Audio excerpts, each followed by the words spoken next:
Hey everybody, Keith Gismejian here. I wanted to hop on here. Pastor Keith at SouthPoint Church. For those of you that maybe I haven't had the chance to meet yet, I'm so glad to be able to connect like this and give a shout out. Hey, welcome to week number 6 in Engineered to Make a Difference. And I trust that you're learning and growing through it, maybe making a new friend and all of that. And if you're new to the groups, we're so glad. New to your group, we're so glad that you're here.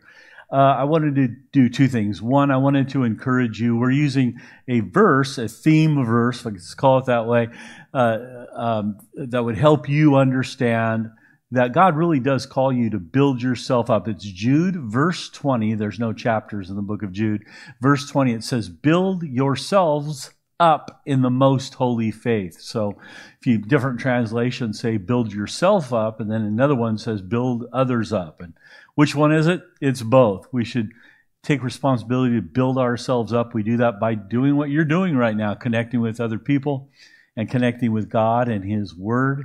When we do that, we build ourselves up. God has a great plan for our lives. We need to invest ourselves in the plan so that God will use us as we move forward. So that's number one. I'm just so proud of so many of you just following through with that. Hey, do this, and let's do it together and do it in a way where it builds our faith and builds your friend's faith up as well. I need your faith. You need mine. We get to do it together. That's number one. Number two, wanted to let you know that we have a baptism service coming up at SouthPoint Church. It's November 19th, which is a Sunday, and we call it Slam Dunk. It's a chance for people to take that next step in their walk with God so they can begin to walk it out, the decision or the choice that we've made to follow Jesus and ask Him to come into our hearts. We fulfill that by learning to obey the Bible and follow through on our relationship with Him.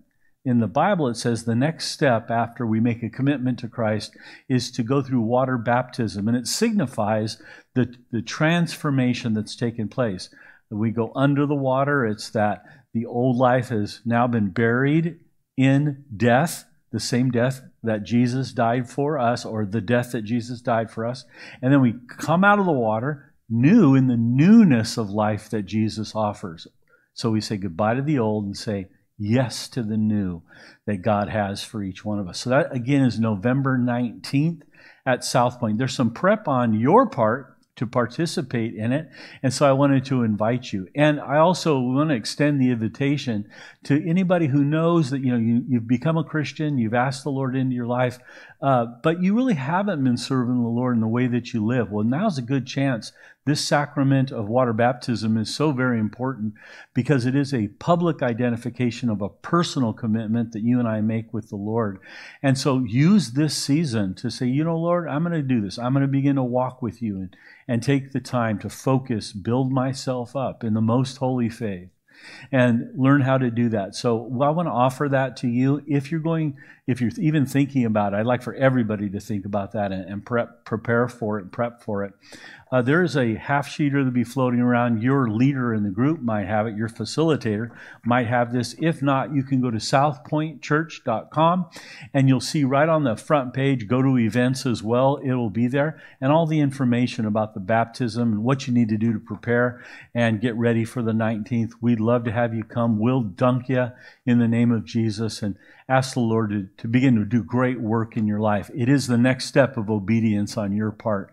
Let's do it together, okay? November 19th, you can get it on our website, and we'll do that together on that day. Can't wait. Ask your friends about it here in the group, too. And if you're, by the way, listening by yourself and going through the book, please consider that. And let's be together on November 19th, okay? Well, here we go. Chapter 6. Here's Freddie.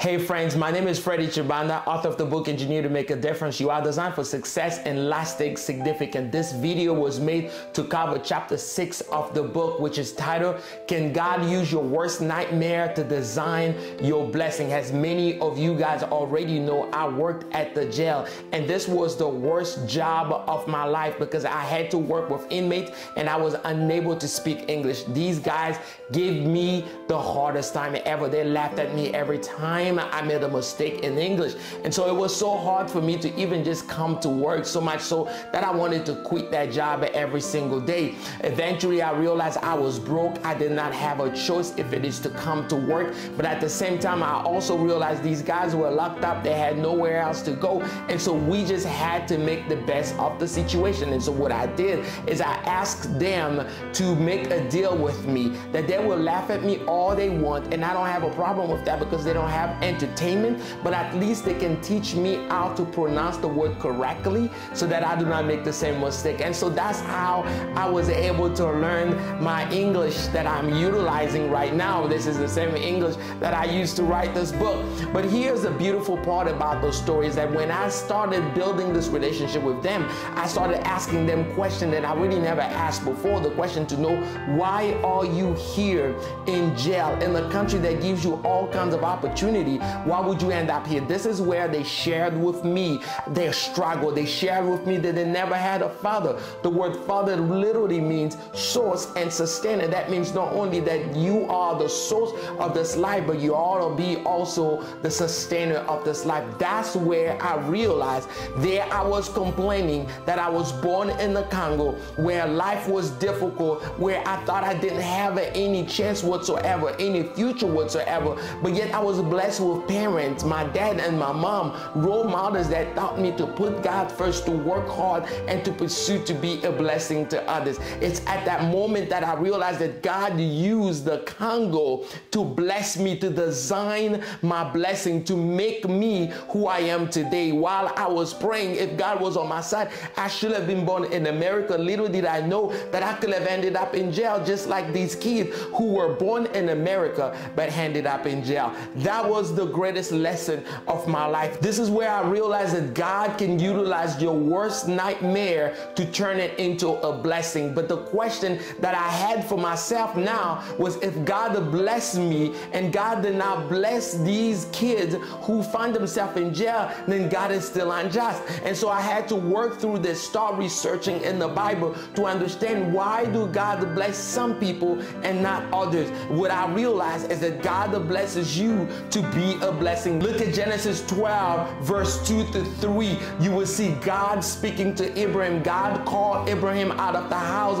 of his father, and God tells Abraham, I will make you into a great nation. I will bless you. I will make your name great. You will be a blessing. I will bless those who bless you, and I will curse those who curse you, and all the family of the earth will be blessed through you. That's the reason why God can utilize your nightmare to bless you, so that you can become a blessing to everyone else. There are a few questions that I have at the end of each chapter that I would like for you to discuss with people around you, and I will answer some of these questions so that you can do the same thing and discuss with the people around you. The first question is for you to identify role models that God has placed in your life to mold you to the person that you are, and how did these people impacted your life. And I think very quickly for me, it was my parents to begin with. My parents have been a blessing to me, to teach me to put God first, to work hard, to pursue and be a blessing to others, but also so many other people, like my auntie who brought me to America. If it wasn't for her,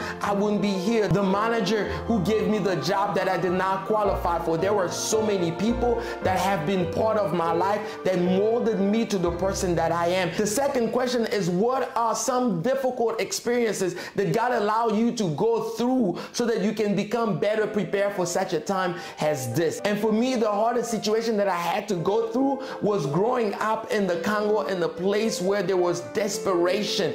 I did not know if I will amount to anything. Little did I know that God was preparing me for this moment, preparing me for the person that I am today. The last question is for us to reflect on God's grace and unmerited favor that set us apart and elevated us, so that we can understand our purpose and the calling that God has in our life. And for me, God has been so gracious to me. God has blessed me with great role models that led me to become the person that I am. God has blessed me with the greatest opportunity to come to America. God has blessed me with many brothers and sisters that have supported me in the vision that God has given me, so that today I can stand in front of you and share with you my story. Thank you so much for watching this video, and I just want to pray with you so that you will be able to discern some of the hard situation, your worst nightmare, that God was able to utilize to make your blessing, to design your blessing. Let's pray. Dear God,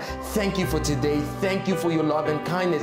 Thank you that you will allow us to go through difficulty, but your word said in all things God work for the good of those that love him, that has been called according to his purpose. Because we've been called according to your purpose, God, you have a plan for us. Reveal it to us, God. Reveal how you were able to design our blessing and the reason of our blessing. Thank you so much for taking the time to watch this video. God bless you. We'll see you next time.